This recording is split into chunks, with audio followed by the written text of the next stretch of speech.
A teacher in New Mexico instructed students to fight with swords. The police were called to a Willy Wonka event after kids were left in tears.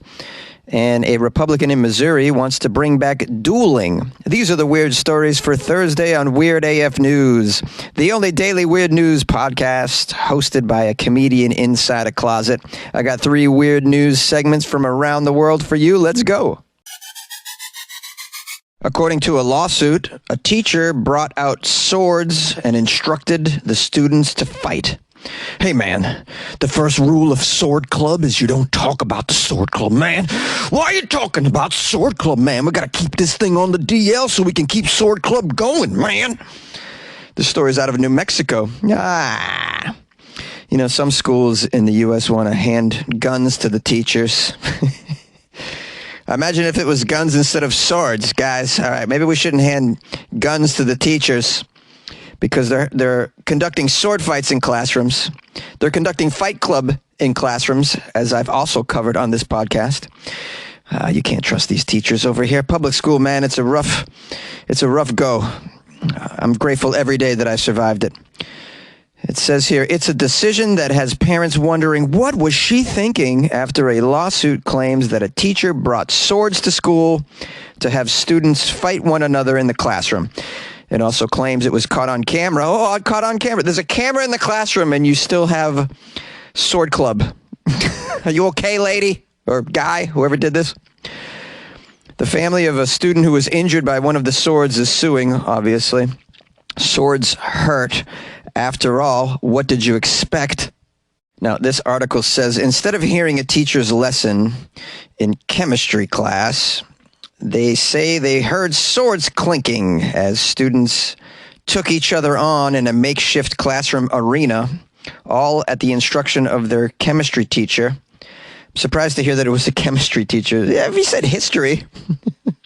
Sometimes it's important to learn history, guys. Never mind. This is a chemistry class. My bad. Chemistry class. A chemistry teacher in New Mexico, which is where this story takes place. There's Walter White, and then there's this teacher. Guys, you familiar with Breaking Bad? All right. I'm making references. I just assume you get them.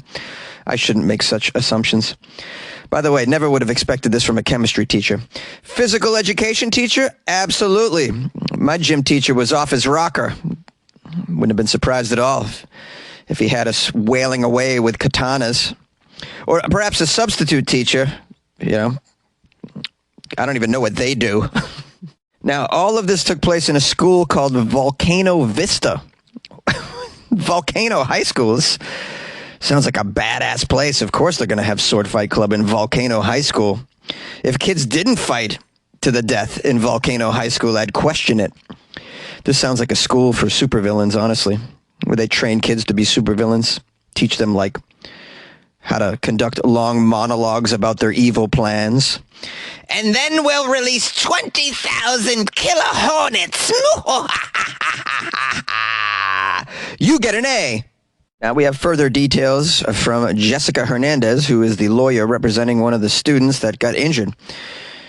Jessica says, totally shocked. A student got a major cut on her wrist, ended up in the emergency room. Not only did this teacher and the school not protect the child, but actively put her in harm's way, actively created this danger, and put deadly weapons right into these students' hands. And exactly what could reasonably be anticipated from all of this is exactly what happened. According to the lawsuit, the teacher told the students that day that she had a surprise, and she brought out 2 swords. According to the claim, the teacher then put on a timer, had them clear away the desks, and instructed them to take turns fighting each other with the swords. Attorneys claim some of the fighting activity was captured on a cell phone video taken by the victim right before she was selected to fight. In the video, you can see students battling with the swords and hear them laughing, all while the teacher is looking on and watching the timer. Now, when questioned about all of this activity, apparently the assistant principal claimed the teacher had brought the swords into class to discuss the science of metal and melding. But when asked if the injury violated school rules, the principal said no. He is also named in the lawsuit. Okay. Well, this is one way to teach metallurgy. You know, we could cover how to make a sword, but why not experiment with how to use a sword, kids? Let's take it to a whole new level. Second rule of Sword Fight Club. If you lose an appendage, don't you tell your parents, man. A Willy Wonka event that looked like a meth lab left children in tears. An immersive experience that promised to transport Willy Wonka fans into a magical realm has turned out to be such an epic letdown that customers even called the police. They compared the attraction to a meth lab. Wow, I mean, imagine being so disappointed in something that you actually called the police on it. This must be pretty bad. Let's learn a little bit more about Willy's Chocolate Experience. Willy's Chocolate Experience charged customers in the UK $44 each.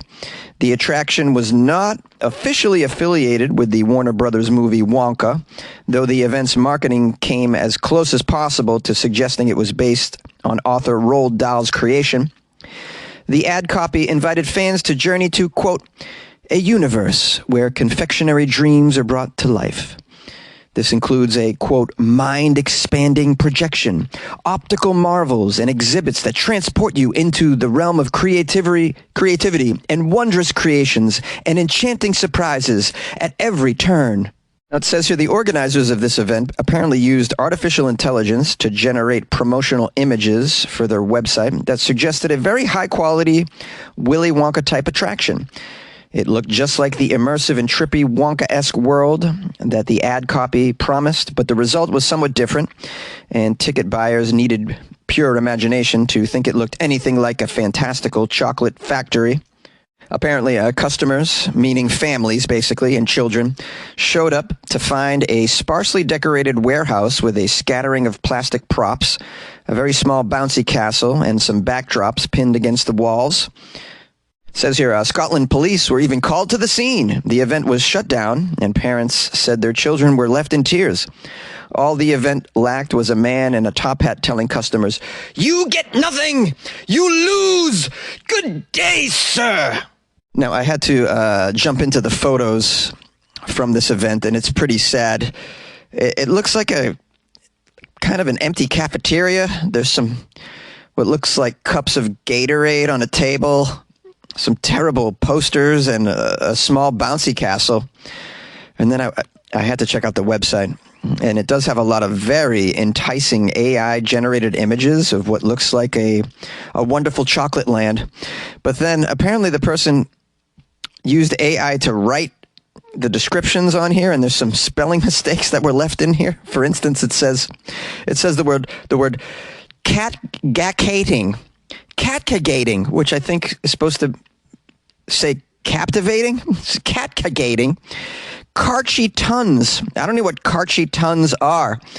And then it says Exarsadre lollipops and a paradise of sweet teats, which I think is supposed to say a paradise of sweet treats, but it says a paradise of sweet teats, which I love. I want a paradise of sweet teats. Mom, I want a paradise of sweet teats. Can we go get one? Yes, honey. I'll surely take you to have a paradise of sweet teats, honey. Good. I like a paradise of sweet teats. And I like Karchi tons. It's very catcagating. Are they going to have Exarsadre lollipops? What about a Oompa Boompa? I can't get over this. Obviously, this individual is trying to scam people. How did this person think they would get away with this? I mean, you set up an event for children, and it looks like a meth lab. Oompa loompa diggity death. You will get hooked when you try our meth. These meth berries taste like real meth berries, Daddy. Well, they better. I paid $44 for this crap. This article says, of course, one could argue that a Willy Wonka-inspired event that ended with angry parents and crying children is much more authentic to Roald Dahl's novel than any of the recent Wonka movies, which is a hilarious line. It says here, event organizers eventually refunded tickets and apologized for the very stressful and frustrating day, telling customers, unfortunately, last minute we were let down in many areas of our event and tried our best to continue on and push through, and now we realize we probably should have canceled first thing that morning instead. Well, so sad. I hope all the families got their refunds, because that's not cheap to bring a family to a place like that. What I guess I could call the Fire Festival of children's attractions, right? I got one more question, though, that this story hasn't answered. Who won the factory? Does Monday at the office feel like a storm? Not with Microsoft Copilot. That feeling when Copilot gets everyone up to speed instantly? It's sunny again. When Copilot simplifies complex data so your teams can act, that sun's shining on a beach. And when Copilot uncovers hidden insights, you're on that beach with your people, and you find buried treasure. That's Microsoft Copilot. Learn more at Microsoft.com/AI for all. Yay! A Missouri Republican has proposed to reintroduce dueling in order to solve state house differences. And I support that. Anything involving U.S. politicians shooting one another. Yeah, I think that's a great idea, especially doing it on the federal level. We have here a Missouri Republican civil war that's going on, and apparently it's escalating. And one of the members has filed a proposed rule change to allow senators to challenge an offending senator to a duel. No, this is 2024, guys, not 1712. Yep, a duel. We have here the Missouri Freedom Caucus, which is a hardline right-wing group on the lines of the group of the same name in the U.S. House of Representatives. They drafted this rule that says if a senator's honor is impugned by another senator to the point that is beyond repair, and in order for the offended senator to gain some satisfaction, such senator may rectify the perceived insult to the senator's honor by challenging the offending senator to a duel. The trusted representative, known as the second of the offended senator, shall send a written challenge to the offending senator. The two senators shall agree to the terms of the duel, including choice of weapons, which shall be witnessed and enforced by their respective seconds. The duel shall take place in the well of the Senate at the hour of high noon on the date agreed by the parties to the duel. So it's a battle to the death, I guess? How pro-life of them, huh, guys? Wow, these politicians, they would rather do anything except their jobs. Am I right? I like the part where it says choice of weapons. They get to decide. I mean, how about nukes? Anybody all in favor of nukes? Say aye. I'd like to see a cage match. That would be the best way to do it. Televise it. I would pay to watch fools fight each other with samurai swords or anything else, to be honest with you. Being that this is Missouri, though, they'll probably go with the old AR-15. That's their trusty weapon of choice in general. A lot of Republicans in their campaign videos like to hold AR-15s as well. So I guess we'll finally find out if they know how to use them. I would really love to see the old school pistols, though, those flintlock single-fire pistols. That would be nice, but it would take a long time for the duel to end, I would think. Now, if you don't know, dueling was a long part of the American political scene back in the day, famously resulting in the killing of our founding father, Alexander Hamilton, by Aaron Burr in 1804. But dueling largely died out by the 1850s, thankfully. I mean, as much as I would love to see politicians blast away at each other, I mean, what does that really say about our political landscape? This is really not what we want to aspire to. I mean, we always throw stones at North Korea, but, look what we're doing over here. I just wish we would get our crap together, to be honest with you. But, I mean, I can honestly say dueling politicians would solve one problem that I have with these buffoons, and that is there's too many old politicians. They seem to give them these terms that go on and on and on. And, it'd be nice to cut them off a little earlier. This would fix that. Turn my bandmate into a woman, I stole his woman. Turn my bandmate into a woman, I stole his woman. Put the estrogen in his drink. Then we go to the gym, watching him do those bench presses, watching his breasts get big. But it's not just from the bench press. He's drinking a big titty drink. Bandmate into a woman, I stole his woman. Turned my bandmate into a woman, I stole his woman. Turned my bandmate into a woman, stole his woman. Turned my bandmate into a woman, I stole his woman. Yeah, stole his woman, 'cause he's got big breasts now.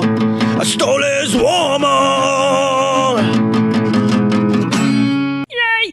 Shipping can make or break a sale, so optimize how you ship your orders with ShipStation. They make it easy to automate and manage orders no matter how big your business grows. And they might even be able to help reduce shipping and warehouse costs. So optimize and keep up your momentum for growth with ShipStation. Sign up for your free 60-day trial now at ShipStation.com and use the code POD. That's ShipStation.com with the code POD. Hello, my friends and loyal listeners of the Weird AF News podcast. Thanks for spending some time with me in the show. I appreciate you. I just want to say that I decided to re-record the Turn My Bandmate Into a Woman song. I had a lot of positive comments on it. People seem to really like the song that I improvised the other day based on the story, but the recording of it was so lame. I just I did it on my phone in my bedroom, and I wasn't really considering that it would be any good, and I didn't care about the recording quality, so I thought I would just redo that for you. And if anyone would like a copy of that, just email me. I'll send you the MP3. It's funnyjones@gmail.com. Also, if you come across any weird Florida stories from this week, please email that to me as well, because tomorrow we're going to be doing the Florida Friday episode. If you're new to the show, on Fridays I only do weird news from Florida, and it's one of the best moments of the week, we all agree. If you'd like to call the show and leave a message, I got a voicemail. It's 646-450-2012. I'll be posting some calls after this if you want to stick around and hear from some listeners. And lastly, if you would like to support the show, I have a website you can go to, weirdafnews.com, pretty easy. And from there you can buy Jonesy a coffee, you can join my Patreon, you can do a PayPal donation, any of those sorts of things. And if you don't have the ducats to support the show with in a monetary fashion, then you can always tell a friend about the show. That's a great way to support, and it doesn't cost you anything, and I would appreciate that. And I guess that's about it. I'll let you go. We'll keep the outro brief. Love you very much. We'll see you tomorrow. Good luck with your life, man. Hey, Jonesy, it's the party boys, man. We're going to party tonight. Uh-huh. Hi, Jonesy. It's Connie from Cedartown, Georgia. And I was calling to let you and all the weirdos know that today, February 28th, is National Sleep in Public Day. Yeah, sleeping in public. So I started thinking, where would you even sleep in public where you wouldn't be robbed or killed or beat up or something? And somebody said, oh, on a park bench. And I thought, no, I don't think there's any park benches around here I want to sleep on. And the only time I can think of that I slept in public recently, and it was unintentional, was in a doctor's office, well, gynecologist office. I fell asleep after the exam waiting for the doctor to come back in and tell me everything was okay or whatever. And I fell asleep. And after a while, I don't know how long because I was asleep, but the office manager was making the rounds, checking the exam rooms before she left, and she found me asleep in the exam room. So that was embarrassing, and of course she was apologizing profusely for leaving me in there and forgetting about me, but I thought whatever, but I switched doctors after that, so anyway. Love you, Jonesy, and love all the weirdos out there. Keep doing what you do. Keep be nice to each other. Be friendly. And have a great week. It's hump day. And I'll talk to y'all later. Bye. You are receiving a collect call from the Lee County Sheriff's Department office. Please press 1 to accept the charges, press 2 to deny the charges, and disconnect the call.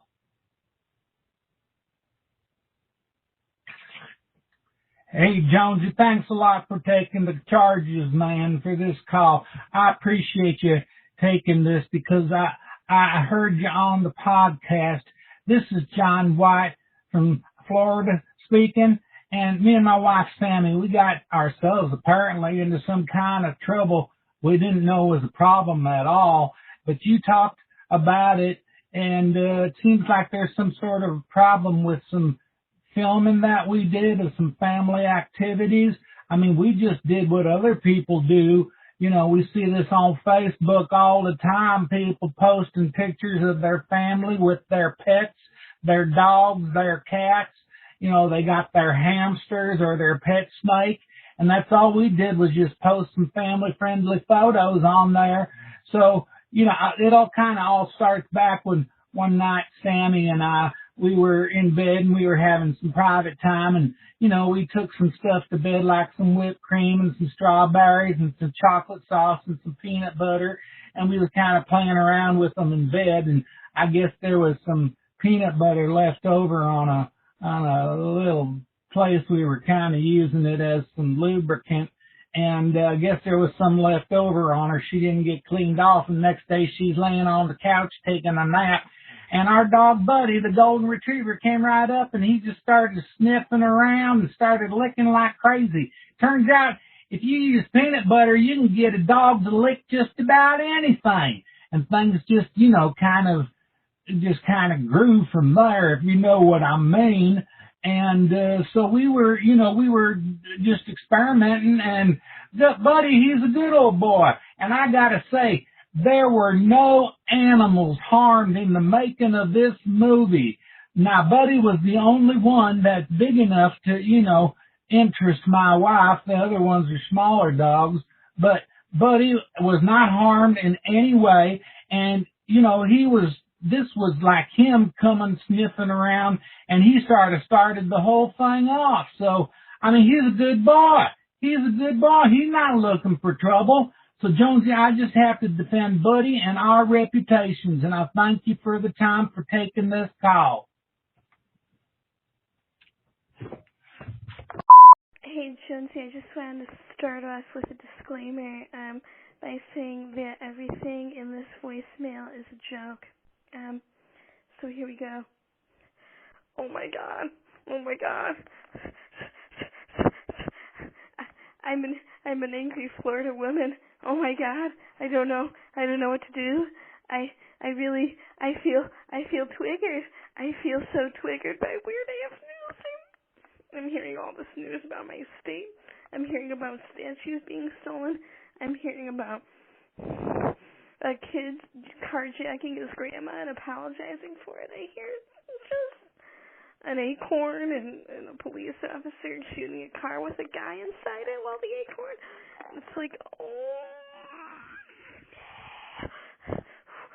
I think the government they should put a little black on my Listen Now feed so that I won't have to worry about listening to all these scandalous Weird AF News podcast episodes.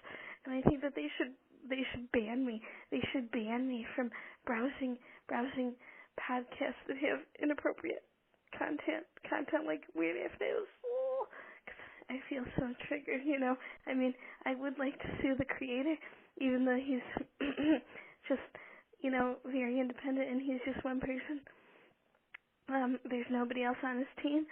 There's nobody else that works for him, but I really feel like I need to sue him. I need to save the kids. I need to save the kids from listening. Save the children. Save the children. No, never mind the animal cruelty and the large homeless population that we have and the human trafficking. We need to save the children from Weird AF News. I don't think we'll ever have good luck with our lives until we talk to Apple and Google and say, hey, we need to put restrictions